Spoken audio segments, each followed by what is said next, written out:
Ladies and gentlemen, this is JoeJinMovieSoAwesome. I'm Joe. I'm Won-Jin. Today we're going to talk about Starship Troopers, a 90s movie, a classic in the area. And big shout out to Scott Walker. I saw your Australian crime scene reply. I love Australian crimes. Underbelly. Yeah. Have you heard of it? No, but I watched what's the one with the serial killer? I also watched the one with the guy from Dark Knight Rises, like Mendelsohn, like he plays this criminal father to a son, and the younger guy is played by a British dude, and it's a great piece of crime drama. So I really enjoyed that. What's up? Shout out to ZZ. But we titled it Starship Troopers, but we're gonna talk about a lot of things. Yeah, I mean, Joe and I, we were brainstorming about what kind of stuff we should talk about, and we thought maybe we should talk about movies from the 90s and stuff. Yeah, I mean, Scott Walker, we know you're a big fan of the 90s, so we're gonna just shoot the shit, and I don't think a spoiler review is required because if you have not watched Starship Troopers yet, you're missing out on a masterpiece. And here we go. Because I think Starship Troopers is kind of like a warning to like 2024 where society is. Man. Yeah, it's as a child when I first saw it, I just thought it was like a science fiction action blockbuster movie. Yeah. But then, when I was in high school, I watched it again, and it gave me a very, very different impression. Yeah. I mean, you really can't tell if it's a satire or not, can you? Like, because I felt like the mise en scène and all the script were all really great. The characters were great too, except I think it's one of those movies where after you watch the movie, you're like, okay, so they were pretty Nazi-like, and like as the movie goes on, you're like, are we sure that these bugs fuck with us first? They're like little hints inside the movie. I mean, the movie is basically like a war against these insect species that we kind of see in games like StarCraft or like Zerg. And throughout the entire movie, the movie never tells us why they're invading. Yeah. There's no information whatsoever. No, but there was that attack by them, allegedly, that turns on the news. But it's supposed to remind us a lot of, conspiracy theories in where, 9/11 maybe even. Like, this is before 9/11 happened. But just like Russia's war against Chechnya. And where allegedly there was a terrorist attack, and then the country has to respond.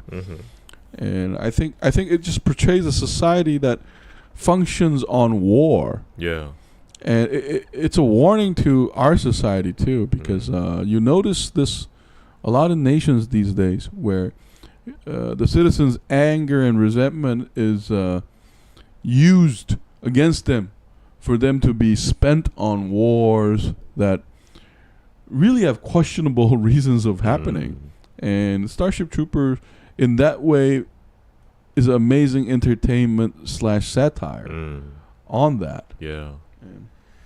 Hey, Scott Walker. Hey guys, you're going welcome back. Have you guys heard of an Australian crime series called Underbelly? No, actually you're the one who told us about it, but I love Australian crime dramas. I also I watched the latest one where a lot of the native population of Australia is portrayed, and I forget the show's name. I'm just bad with names. I watch it very seriously. Okay. So I enjoy those very much. But anyways, one thing I remember about Starship Troopers is how they basically just presume that these insects are inferior. Yeah. It's like also like a Vietnam War thing. Yeah. And in the middle there are these like propaganda kind of videos where they like educate people on how to behave. And I remember the scene where this like mother like encourages kids to step on these bugs and passes out bullets. Yeah. As a child, when I first saw Starship Troopers in elementary school, I just thought that was funny. But then in high school, when I saw it again, I was like, oh my God. Yeah. That is bizarre. Yeah.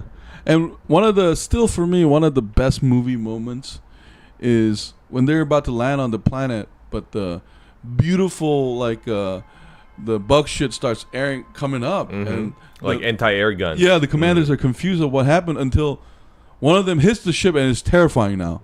Like this is one of those movies where the terror of the bugs coming in is just portrayed so well. Remember when the main character they go to this base and everyone's dead, and the bugs come back. Yeah, and it was just portrayed so well, the terror, and it's supposed to invoke that feeling, but at the end of it all, you can't help but think that I think StarCraft was definitely inspired by Starship Troopers, because as StarCraft 1 and 2 goes on, the Zergs become more sympathetic. Like the similar thing is happening, like how they stick the fucking the equipment in the brain bug's mouth, and it's just fascinating on how later on the bugs are just defending their home ground, basically their hometown, against these human invaders. I mean, the way they do it may seem violent, but the humans are just as violent when it comes to it. And that's a great point, because after I watched it for the second time, I realized that this is a satire on the savagery of humans. Yeah.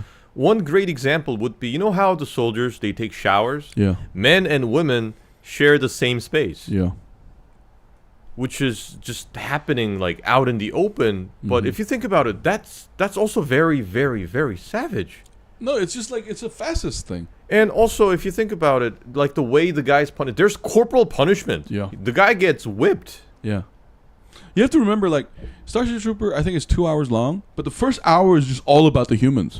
You're like, when are they going to fight the aliens? It's not like Alien and Aliens. It's a how long the society is also very, very the society also promotes violence. You have to become a soldier to be a patriot. Yeah. And it's weirdly also very there's also a class. Yeah. You know how Dennis Richards and the officers go here and the grunts are here. It's Won-Jin, let me tell you something. It reminded me a lot of Korean society, actually. This invisible class, social class. Not just that, but the obligatory military service and how it affects your thinking. I mean, they're positive to it, I guess, because we can organize really well, but at the same time, you see the sacrifices of the soldiers, because it's very important that the first hour, they all get pumped up, they're, oh shit, aliens, the Marines, right? But once they're on the ground, we see them as human beings now that are afraid. The bugs are terrifying. And the camera guy is the most hilarious side character ever. He keeps filming everything until he gets fucked up, and it's just the overall weird and entertaining experience. It's one of those movies that you're not sure if you're supposed to laugh or not. Yeah. So it's unlike what it seems in the eyes of elementary myself. It's a very smart movie. Yeah. Oh, there's an Australian TV series called Blue Healers. Is Australian drama series, still the way back. Blue Healers. I finished it in 2000. It was one of. No, but crime. If you want to talk about, I think for movies, 90s was a peak, and I think for TVs, the early 2000s was a peak. Because remember, Sopranos, I think, started airing in 1999. And ended in the 2006. Yeah. And there's also The Shield. There's also, The Wire. Yeah. All these. I think 90s is the peak of television in terms of modernism. And then for TV, it was 2000s. And then we don't know what the fuck we're doing anymore. Yeah.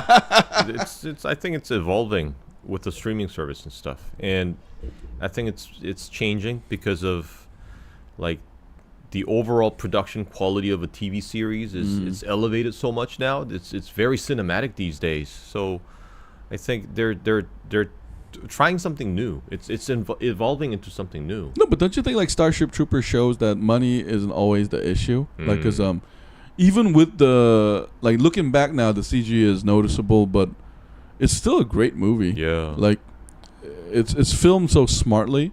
Like when the troops first arrive at night on the planet, and then the bugs start to come, it's fucking terrifying. You know, they throw the guy and rip him apart, and like and the main character, like he acted so well because he's such a like a quarterback handsome. Yeah, he's like a jock. Yeah, he's like American. Like I guess it's inappropriate to say that these days because everyone's American. But he has that very the wasp look, like German Dutch ancestry, and very handsome. Like it's kind of a critique on that too. Yeah, you know, because as much as like audiences we sympathize with him.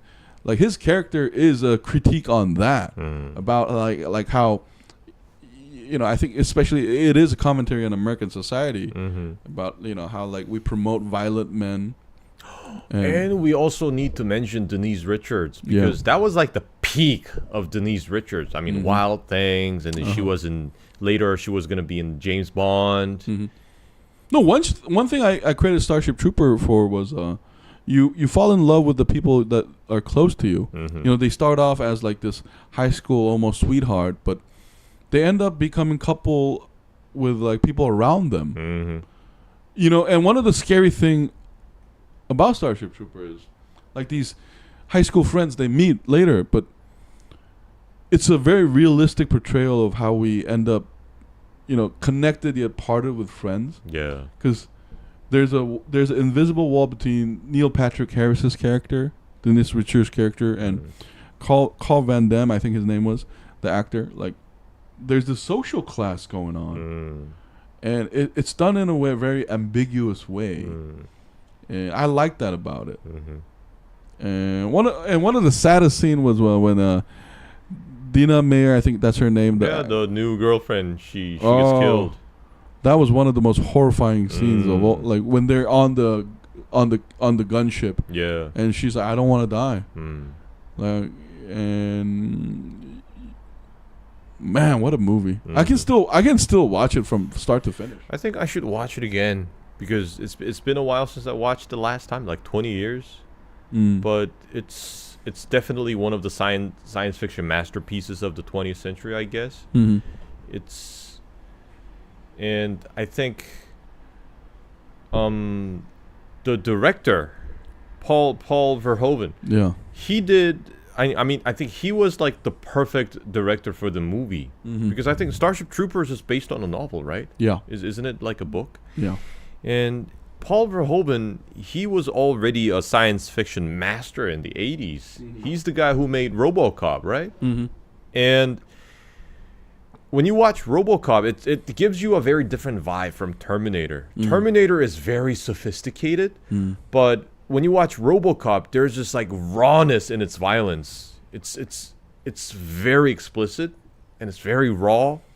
Sometimes it's too violent for kids to watch. I mean, it's not meant for kids, but it's so brutal. And it fit really well with the message that Starship Troopers is trying to convey us, and also the like you said, the battle scenes. It's terrifying because I think he knew exactly how to handle it. No, but I think Verhoeven and Ridley Scott are friends, like mentally. They have such a dark view about technology, and like look, it's like if you think about it, like even the first RoboCop is a satire in a way, like Wait, hold up.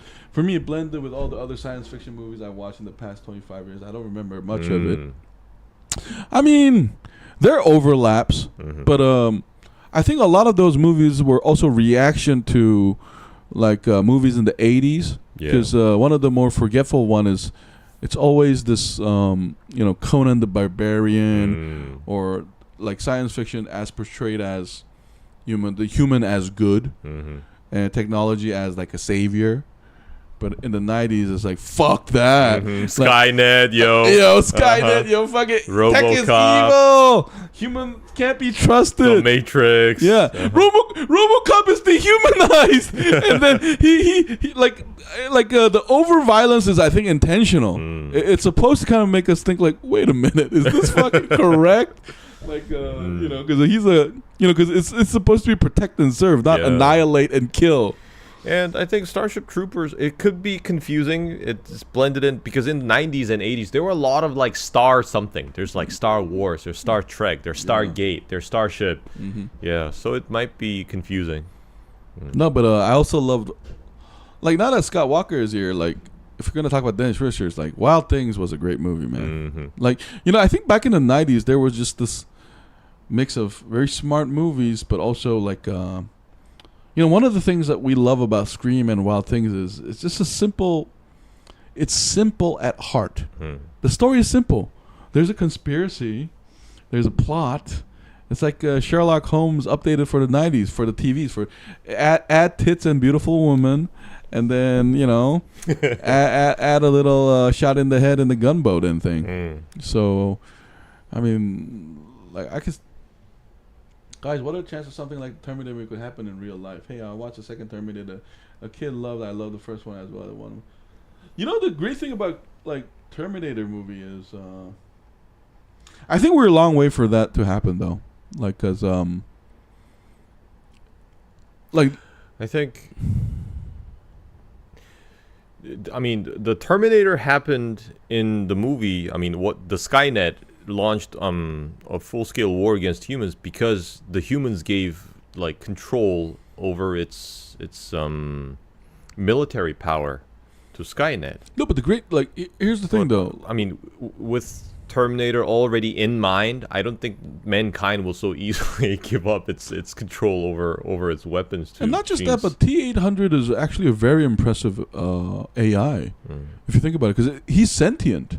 Like, especially in the second movie. I now know why you cry. Yeah, yeah. And let me tell you something. T-1000 won't be possible in our lifetime, I think. You cannot liquefy, like, because... I still work in the field of, like, manufacturing. I'm involved there. The biggest problem with, like, tech is heat. You know, like, when we make PCs and stuff, when the factory says it was low temperature, they're actually talking about 700 Celsius. Like, it's really impossible to do that. Like, it's very unrealistic. Look at how even foldable phones are still very difficult. You know, I would say a transparent display being made will be more realistic than a humanoid Terminator who has the potential to become sentient. Because, like, him learning stuff is like, he's basically like a machine learning, walking around. And besides, like, if I'm Skynet, why would I put that programming in him anyway? Yeah. Like, I would just make him study all the data set that I need first, and then make him incapable of learning, because his function is to be a grunt, not the high command. Yeah, it's assassination. That's the objective for those machines. Yeah. And I think it is possible to create like an android, like a T-800 in the near future, but like the Skynet scenario, I don't think that's coming anytime soon. I mean, Scott, if you ask my honest opinion, it's a father and son relationship. Yeah, I mean, the movie intentionally does that, because T-800 is like a father stand-in. And James Cameron is a genius, because he plays with our expectation from the first movie. So we thought he was a villain, but it turns out he's not. Yeah. He's got a heart of gold, this Terminator, because protect and serve. And then, like, casualty 0. Yeah, casualty 0. So... I don't know, like, it was a great movie, but if you're asking us, is that possible? My 2 cents is not in the immediate future. And besides, like, I have a question, Won-Jin. Like, if there's an AI that's a machine with AI that's designed for war, I don't even think making them humanoid is necessarily most efficient. Just like, it'll be better, and it'll make more sense to make it into that rival machine in RoboCop, like the one that actually looks like a killing machine, like sort of like a bug and animal hybrid. That's going to be more efficient, because Terminator, remember, it was designed to infiltrate the resistance and assassinate John Connor. That's why it's supposed to look like humans, a human from the outside. But if it's to be used in full-scale war, there's no need for that human function. And I think you also have to think about the cost of like, listen, today we have drones striking at targets like that come out of nowhere. Like you have to think of the efficiency, and I don't think AI will immediately first go to, let's make something very humanoid and send it to assassinate, when I can just actually have a satellite and drop bombs on you. Like, why am I like killing? Yeah. Ages ago, I ran on the internet that was talking about Jurassic Park Terminator movie crossover. What do you guys think about it? I would love a dinosaur Terminator. Love that. There's gonna be like a war against machines and dinosaurs. No, it's not just that, but like let's say a scene like there's T-Rex, right, and then a bazooka hits him in the face. And then it has that red eye. Yeah, he turns it around, and then it suddenly blinks red. Yeah, and then its small arm suddenly protrudes out, and then there's like a grenade launcher. Yeah, in both this like arms. rocket launcher pops out from the tiny arm. No, and the protagonists are losing their shit. Shit, it's a Terminator! We thought it was just a T-Rex, but the model is called T-Rex. Yeah, it's coming to fuck us. It's T-Rex with double X, and like then, T-Rex. And then like T-Rex's mouth suddenly opens, like not like a regular dinosaur, but like the nut cracking doll. It just drops like this, and there's like a flamethrower here, and T-Rex says target acquired, and it starts blazing the place, and like the and it's gotta do the shotgun reloading trick with this tiny arm. Yeah, target acquired. Dinosaur mode, and then like the tail opens up like a wing, and it goes up to its body and start Gundaming around in the air. It secretly has thrusters inside. Yeah, I would. Hey, Skywalker, I would watch that movie. I would watch that movie 100%. Like we need that movie. Which species do you think will be the dominant species, human, dinosaur, or machines? My honest opinion, I think it'll be dinosaur will take over the rifle places. I think it'll be humans actually. Skywalker. It's all about intelligence. No, because humans, I think we're just so organized in a way, like, because I think one of the things, the reason of like society's problem today in the human world is that we were just not prepared for this population growth. I think our like inherent genetic, whatever you want to call it, DNA, make us very difficult with this much population. But the scary thing is, like, technology is like bridging that gap and making us kind of stupid actually. But the problem with dinosaurs is, I don't think like T-Rexes, even if they're like 100,000 of them, they can like organize like we do. You know, one of the scary thing about human beings is, once monotheism came up, you could amass hundreds of thousands of people to do one thing. You know, and that's very rare for animals. Now back to machines. I think the big problem with machines will be battery. Like you know, because one of the realistic and unrealistic thing about the second Terminator is that I think the second Terminator he ran on nuclear power, right? Yeah. So that makes sense because, like, if there's a real life Terminator now with today's technology, it's gonna walk 10 minutes and stop. Like, it's gonna run out of battery, and you gotta charge it. I mean, it's gonna last more than 10 minutes because remember that there's this company called Boston Dynamics or something. Yeah. They make those droids. No, but like they're working on it. But the battery will eventually run out. It's not perpetual. But now that there is, you know, research going on with the what's it called, small modular reactor thing, maybe they can make it smaller and make it fit into like a robot. So maybe that could become possible. I don't know, but like. Even with a battery pack, there are limits of how much energy we can pack in physics term, a confined space. You know, like, so realistically, for a machine to be powered up like that, it needs to be huge because the battery needs to be huge too. And I just think like I think there's a reason why like airplanes still use fossil fuel. No, like it's just a more efficient way to do it. But it's gonna weigh it down if you use batteries with the current technology. And heat is going to be a big problem. Like every time John like hugged Terminator, he's like, "Why are you so hot?" Like that's not like if it's realistic, it's like, why can't you cool down? Like every time Terminator walks, like the air cooler is coming out of its ears. Like you can't hide that. Like what are you running on? Because the heat is unbearable. Like because remember, like even when we touch smartphones, even with like 10 years of smartphones, it still overheats.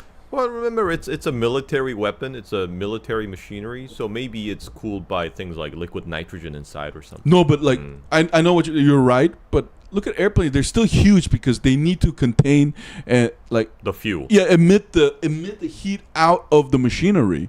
Because and I think just any killer machine in that shape, oh man, it's.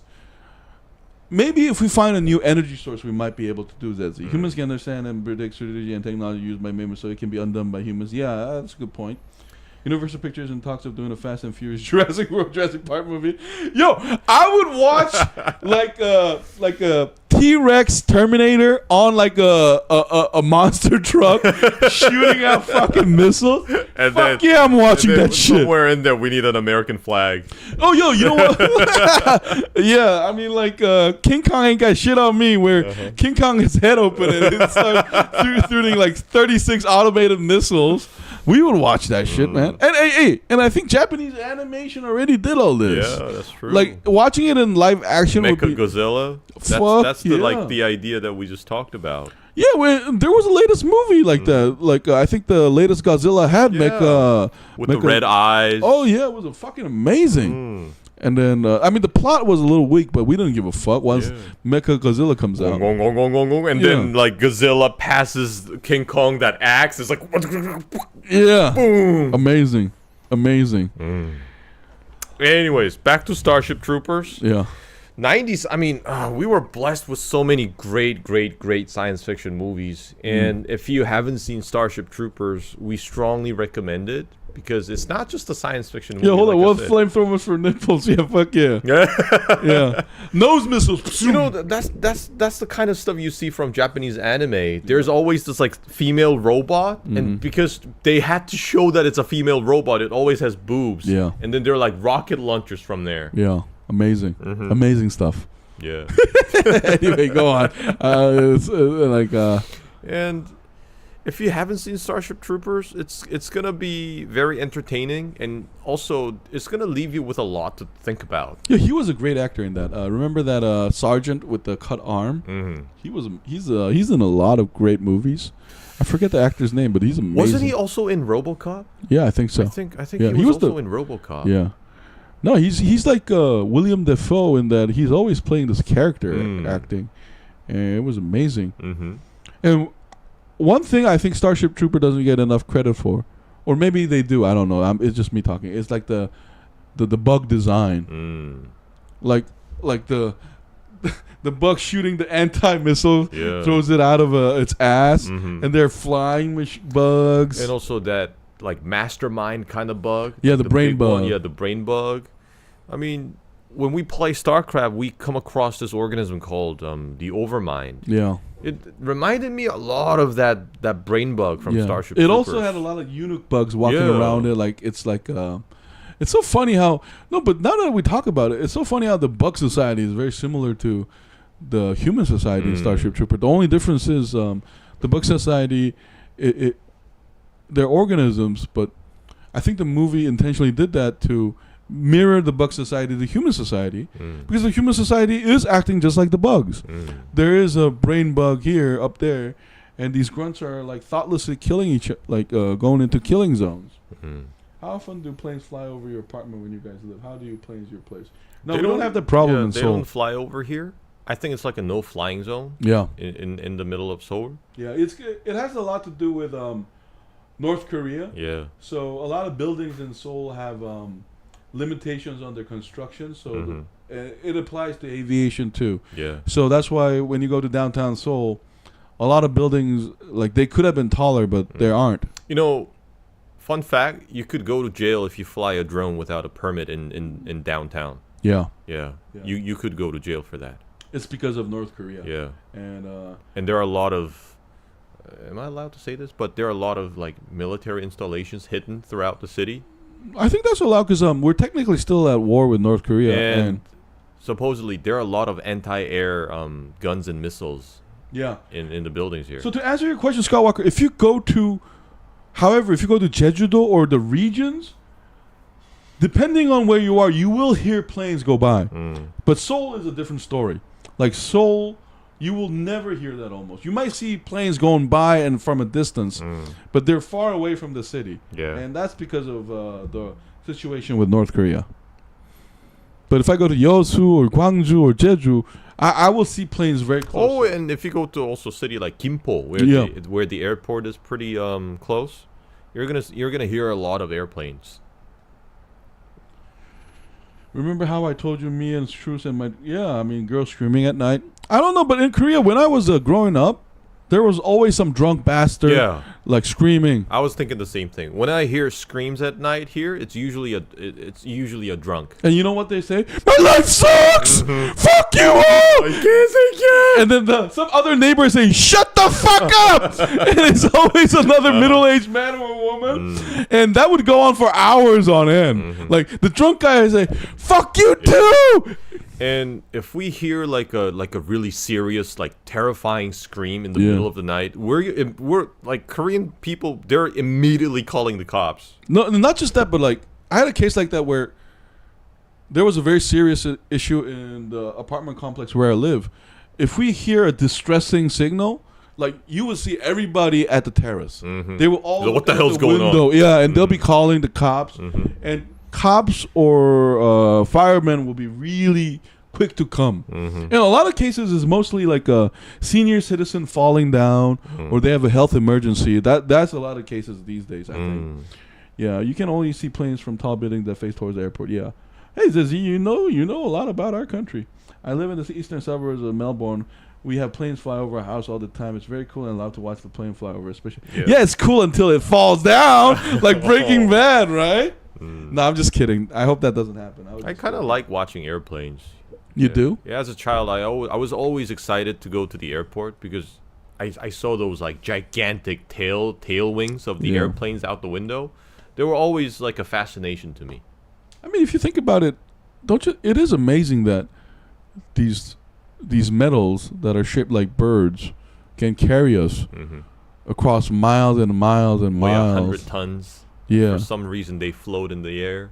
You know, the Romans had to march days on end to reach Germania just to get ambushed and fucking killed with shields. Like, they had to always carry these heavy shields. Imagine we show them a bicycle. They're like, what the fuck is this sorcery? Not just that, man, but if our ancestors are reborn, and the moment they come to this room, they'll have a heart attack. They're like, what the fuck is that screen? Who the fuck? What is this weird metal thing?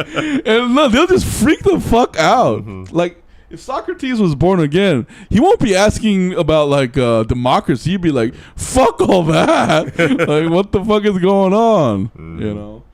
But only a small amount of plane is made of metal. Most of it plastic and fiber. Really? Yeah. Oh shit. Impressive. I mean, plastic and fiber are very efficient materials, though. But, I mean, especially fiber. You know, fiber is magic. You know, every internet connection, optical fiber. Yeah. I mean, I think a lot of it also comes down to cost. And and also for planes, I think, correct me if I'm wrong, Zedzi, like the weight is very important, too. The density. But, anyway, so let's wrap it up now. Shall we? Starship Troopers, shall we give a number grade? I would give Starship Troopers a 10. This is a 10 movie.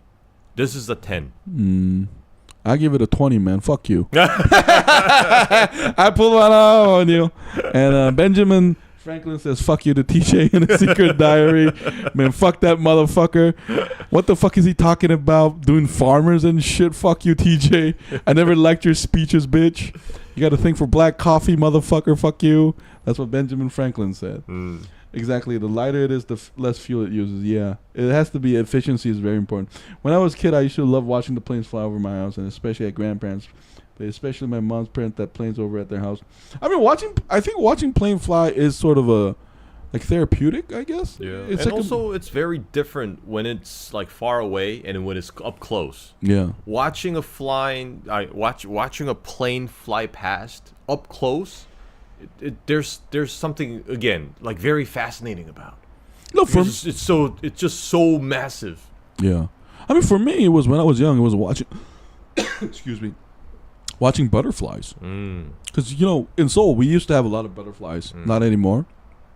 But watching butterfly fly around and land on a flower is really mesmerizing for me. And my father's dad's place years before we put him into a retirement village. I used to love to go out to. Yeah, I mean I think it's a childlike thing we have still. I'm always wondering where they're going when I see them on the sky. Yeah, I mean, air traffic is a crazy, right? I wish we. Here's my hope, Won-Jin. I wish we could just turn on the computer and watch every plane on air through like a satellite image. Wouldn't that be awesome?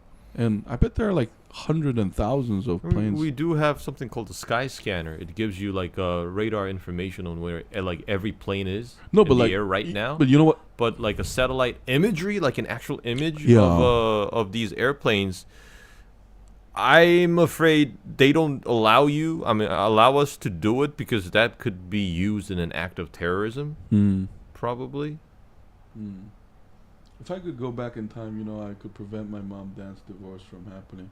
Yeah, I mean, hey, Scott Walker, let me tell you something. Like, the future is real, man. Today, the time you're spending with us is real. Just focus on that. And everything happens for a reason, and you got to try to control what you can. And I think that's life. Like, some what ifs are great, but you got to focus on the future, man. And think about what you can do. Have you seen how the map looks like where you see all the plane routes? Yeah. I mean, I've never seen that. Have you seen that, Won-Jin? Yeah. How does that look? You can see where like most of the traffic is concentrated. It's usually like Europe and the Americas. I didn't want to say this, but can I say something, Won-Jin? I was always terrified of planes like clashing in with each other. Like the idea of it. Because one of the things that freaks me out about a plane is I don't think it's a perfect system, to be honest. Well, there's no perfect system. Yeah. You could die from walking. You trip over, you fall, and then That's you hit true. something, you could die. It looks like a spider web, yeah. I mean, if you think about it, what's keeping us safe? It's our perspective, because there's no reason for a car to actually like obey the lines and everything, right? I always found it freaky how we function in such a we function by symbols like that, where in reality it's really unsafe. If you think about what a car can do, same for planes, right? So I guess I should stop it. It's like I'm going to very like dark places, like cable lines on one of those small streets in Seoul. It looks like it's Zizi, huh? You know about Korea really well. Next time you guys do a live stream, can you show the people's name on screen? What is that? All other YouTubers do it if you can, please. Well, what's that? What do you mean? People's names on the screen?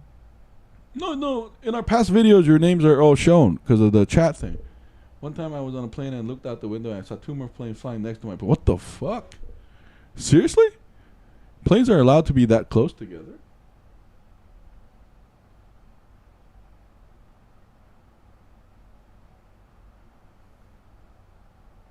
I don't know. Maybe there was a reason why they were flying so close.